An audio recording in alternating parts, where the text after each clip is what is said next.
at the height of Rome's period of anarchy during the 3rd century. With the empire on the very brink of total collapse, a group of tough soldier emperors took the throne for themselves and set about restoring what had been lost. One of these formidable men, Aurelian, took the Roman Empire with an iron grip, glued together its crumbling domain, and set the stage for another 2 centuries of dominance. Welcome to our video on the restorer of the world. One evening in early September of the year 268, Emperor Gallienus ate supper in his army's camp near Mediolanum, which was under siege. He was there to deal with a treacherous general named Aureolus, but that would not have been all on his mind. Rome was in total crisis. Almost a decade earlier, the empire had been ripped into 3 pieces by Postumus's revolt in the west and a withering Sasanian assault in the east. Moreover, barbarian attacks from across the northern frontier were steadily getting worse. In the midst of his meal, Cecropius, one of Gallienus's commanders, brought word that their besieged enemy was readying a sortie. The emperor immediately got to his feet and rushed off to deal with them. Suspecting nothing, Gallienus departed without his personal guard and was quickly beset and killed by assassins from within his own ranks, Cecropius among them. The perpetrators were a group of military commanders from Illyria, who had seen considerable advancement under the now dead emperor and his father Valerian. One of them was raised to the throne as Claudius II. Also among the conspirators was the subject of our video, Lucius Domitius Aurelianus. He had been born near Serdica on September 9th of either 214 or 215. After joining the army at about the age of 20, he rose through the ranks with astounding success. By 268, Aurelian was in his early 50s and had risen to be a high-ranking officer who was incredibly popular with the troops. He had earned so much renown for bravery and talent that the nickname of Manu ad Ferrum, hand on sword, became his. Upon taking the Roman throne, Claudius immediately granted Aurelian a high cavalry command and effectively made him his right-hand man. Together they took up where Gallienus left off. After quickly executing Aureolus, Claudius II, with Manu ad Ferrum at his side, marched to northern Italy and smashed an Alemanni invasion at Lake Garda. The Romans then turned southeast and advanced into the Balkans, where they managed to defeat a Gothic incursion into the Balkans at Nisus in 269. In both of these triumphs, and whilst mopping up afterwards, Aurelian is said to have played a decisive role. Before Claudius Gothicus Maximus had a chance to celebrate these victories, he died of plague in early 270, triggering yet another power struggle. Quintilius, the late emperor's brother and commander of the troops in Italy, claimed the throne. However, Aurelian, by far the most respected and feared figure in the empire, was simultaneously acclaimed emperor by the legions who were with him. Though Quintilius marshalled his forces at Aquileia, it was not enough. By the time Aurelian and his legions neared Italy, Quintilius's troops had faltered, killed their commander, and confirmed the ascension of Aurelian in September of 270. After deifying his short-lived predecessor, Aurelian marched back to Pannonia, which was being threatened by a Vandal horde. The emperor first waged a war of attrition against them, denying them food and supplies, then smashed the weakened barbarians in battle. As soon as Aurelian had repelled that Vandal threat, he received word that a united Juthungi Alemanni army had cut through Raetia and was making a beeline for Italy. Rushing to protect the home province, Aurelian's forces caught up with the Germans near Placentia. However, the emperor had not been careful enough, and his exhausted forces were ambushed near the city, resulting in a terrible defeat. Rumors of the humiliation sent Rome itself into a panic, but Aurelian continued on as though nothing had happened, recovering from a setback that would have been the end of lesser leaders. The emperor regrouped his army, pursued the invaders south for a second time, and managed to defeat them by pinning their army against the Metaurus River. Despite its losses, the Juthungi Alemanni coalition was still strong, but Aurelian was not willing to allow the enemy to retreat with any Roman spoils. After hard, uncompromising negotiations, and without any further fighting, the barbarians eventually departed empty-handed. Having dealt with all of this external pressure in a mere 9 months, Aurelian was also keen to deal with corruption at home. When the corrupt Reginalis, or chief financial minister of the Roman Mint, was confronted about his own underhanded operations, he incited his workers, who feared Aurelian's retribution, to riot. Quintilius' sympathizing senators, disruption of the grain supply from now Palmyrene-controlled Egypt, and the prior month's invasion scare ratcheted up the tension to the point that the riot turned into small-scale pitched battles. Up to 7,000 were dead by the time Aurelian subdued the city with an iron fist. Ringleaders, including senators, were summarily rounded up and executed. However, along with this punitive solution, the emperor also took measures to prevent future unrest. Beginning in 271 and continuing throughout the rest of his reign, Aurelian attempted to stabilize the coinage and harshly deal with corruption. Most notable of his financial reforms, however, was the strategic relocation of mints away from Rome, instead favoring strategic locations such as Milan and Siscia, where pay could more easily be transported to the armies. It was also clear to Aurelian that Rome's legions and age-old frontier defences were no longer sufficient to protect the empire's heartland. Individual cities now needed their own fortifications. So the construction of a series of practical, non-aesthetic defensive walls began around Rome, which still remain in the modern day, the Aurelian Walls. Having done this, Aurelian marshalled the legions and moved to meet a Gothic raid in the Balkans. He arrived during the autumn of 271 and quickly pushed them back across the river Danube. Not content to let the barbarians off so easily, the emperor crossed the river into enemy territory, defeated the Goths decisively, and killed their king, Cannibaldes. It is possible that this Gothic ruler was the same individual as Cniva, the raider who had defeated Decius at Abritus 2 decades earlier. In the wake of this last conflict, Aurelian acknowledged that the province of Dacia, which was beyond the Danube frontier, was a pointless exertion of imperial resources and a vulnerable gateway into the empire. To remedy this, Aurelian ordered that all legionary forces and citizens withdraw from the region, effectively abandoning the province. The border was consolidated and shortened on the near side of the river, and a deal was negotiated with a tribe of friendly Germans to settle in the abandoned area as a buffer. It must have been a big step for the conservative Romans to voluntarily and pragmatically admit to this, and it is a sign of Aurelian's adaptable and charismatic nature. With his central section of the empire safe for the time being, Aurelian set about mustering one of the greatest armies of the 3rd century throughout the winter months of 271. It was made up of some of the most veteran military units in the empire, including a core of legions from Pannonia, Raetia, Noricum and Moesia. To supplement that, Aurelian also brought along some loyal elite Vexellationes which had been with him since the beginning, along with contingents of Dalmatian and Mauritanian cavalry who had proven their worth in the Gothic War. When spring of 272 was near, the emperor ferried his great invading force across the Hellespont and began a steady march across Asia Minor. His ultimate aim was an ambitious one: to reclaim the Eastern Empire from the de facto Palmyrene ruler Zenobia, who ruled on behalf of her young son Vabilathus. As Aurelian rode at the head of the main field army, he also sent a naval task force to reclaim Egypt in May. It was possibly, but not certainly, under the command of future Emperor Probus. Very little detail is known of the campaign, but the recently captured Palmyrene possession was weakly held, and the Romans recaptured it by midsummer.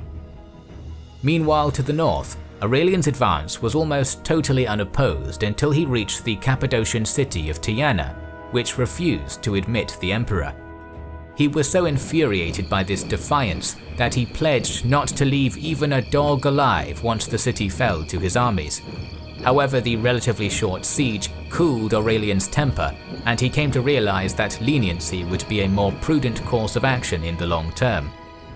To that end, He ordered that his triumphant army spare the citizens rather than slaying them. He was to be a liberator of these Roman lands rather than a vicious foreign conqueror. News of this angered the soldiers, who were denied their opportunity to sack Teana. They reminded Aurelian of the pledge he had made, but the emperor was not intimidated, replying that, "I did indeed decree that no dog should be allowed to live. Well then, kill all the dogs." The angry soldiers were pleased with the joke and set about carrying out their ruler's orders with calmed tempers. Such clemency proved to be a wise strategy. After Teana, no city in Asia Minor resisted Aurelian's march, and he emerged from the Cilician gates into Syria, ready to confront the Palmyrenes in their home territory. Zenobia's greatest general, Zabdas, placed his army in between Aurelian and Antioch.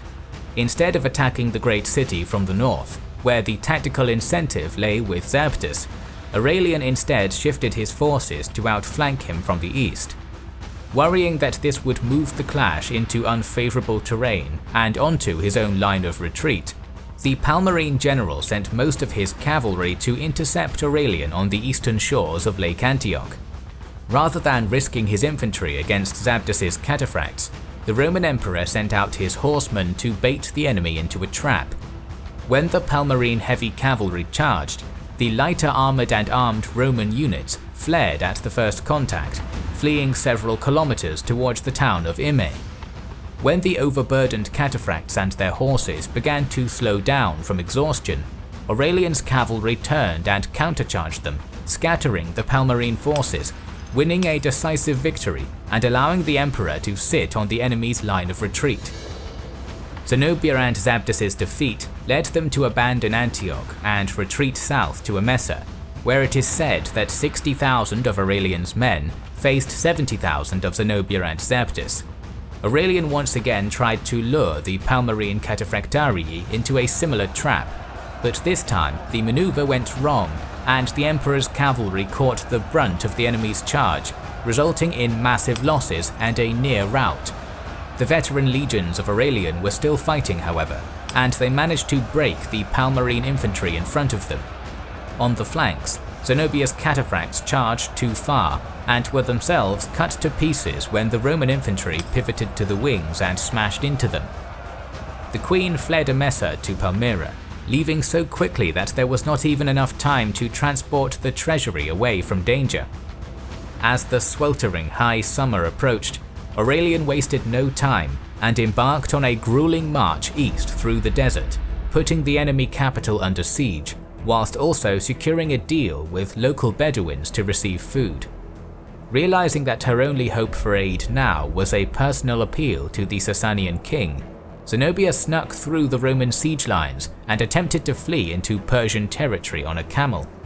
However, when the alarm was quickly raised, the Palmyrene ruler was captured by Aurelian's outriders and brought to the emperor. The besieged oasis's population was divided, but the emperor ended any uncertainty by ordering those who wished for peace to come out and surrender.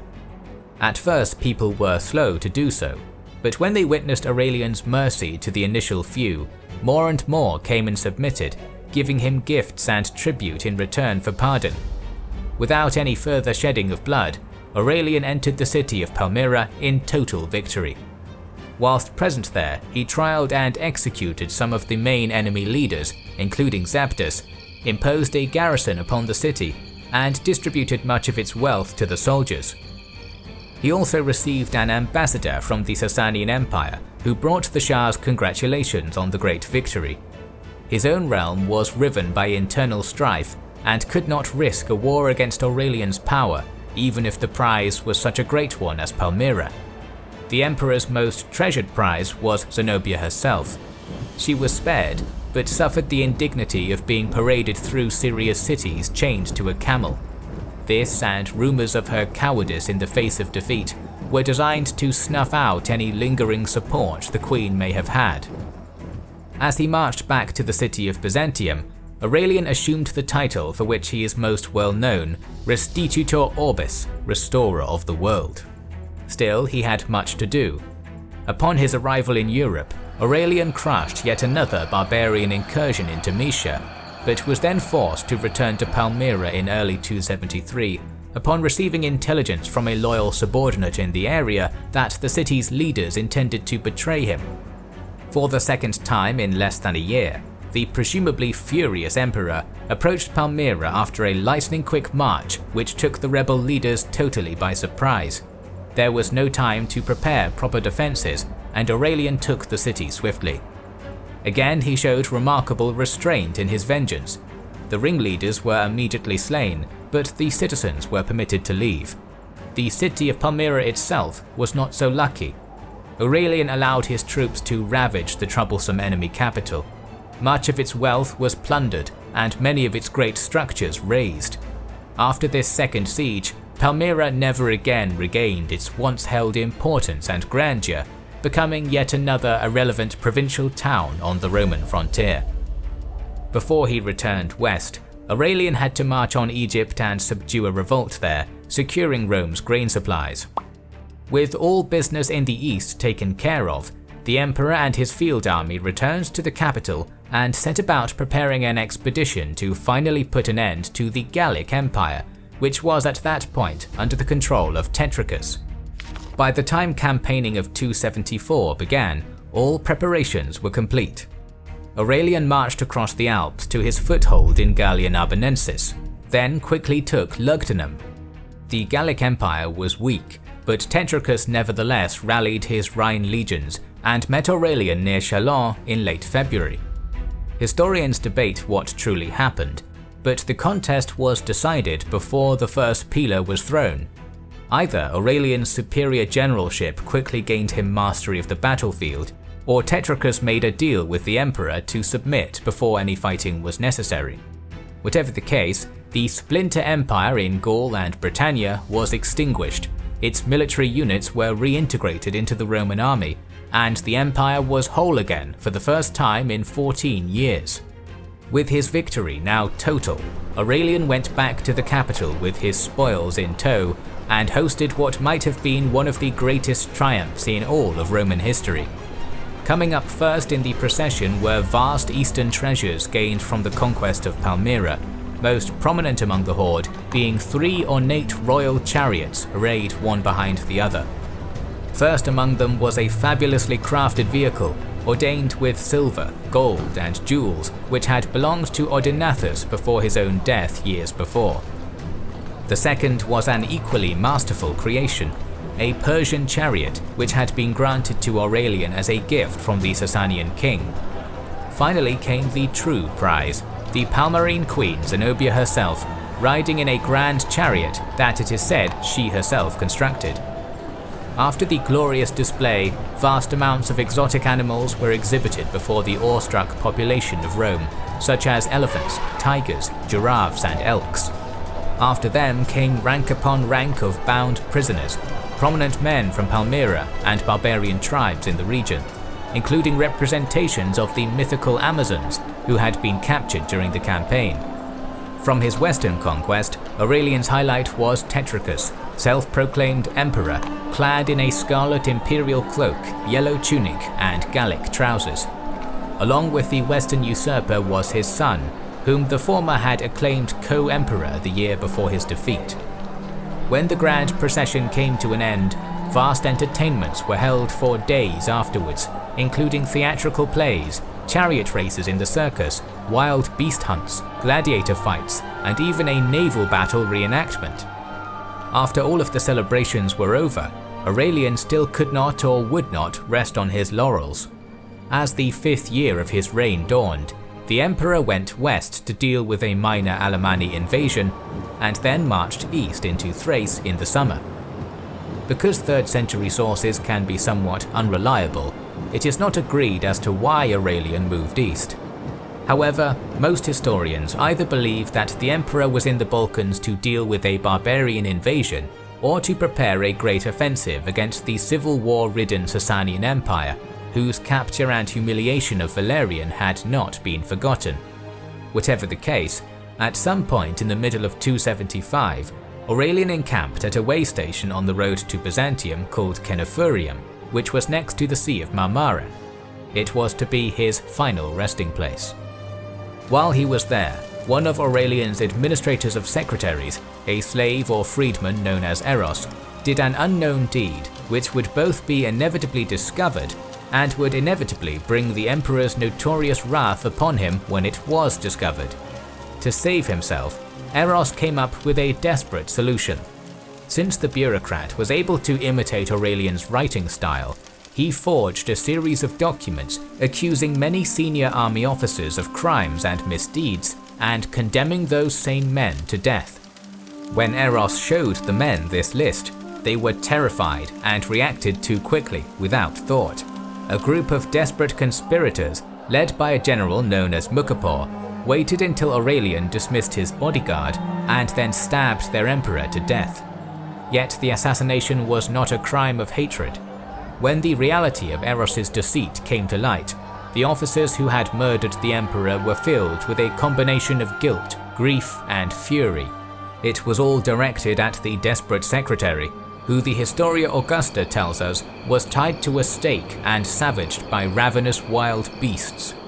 Just like that, with a crude act of deception, the life of Aurelian came to an end in the middle of 275, only 5 years after he took the throne. Grief struck the entire empire when it learned of their great emperor's passing. To indicate just what a significant occasion it really was, the Senate and the army did not jostle to install the new emperor. Conversely, they even bestowed that right on the other party, aiming to push away the accusation of guilt. Eventually, Aurelian's second-in-command Probus came to the throne, and after a few more tentative years, Diocletian inherited the Roman Empire and ended the crisis years. We will talk about Roman history more in the coming months, so make sure you are subscribed to our channel and have pressed the bell button. We would like to express our gratitude to our Patreon supporters and channel members who make the creation of our videos possible. Now you can also support us by buying our merchandise via the link in the description. This is the Kings and Generals channel, and we will catch you on the next one.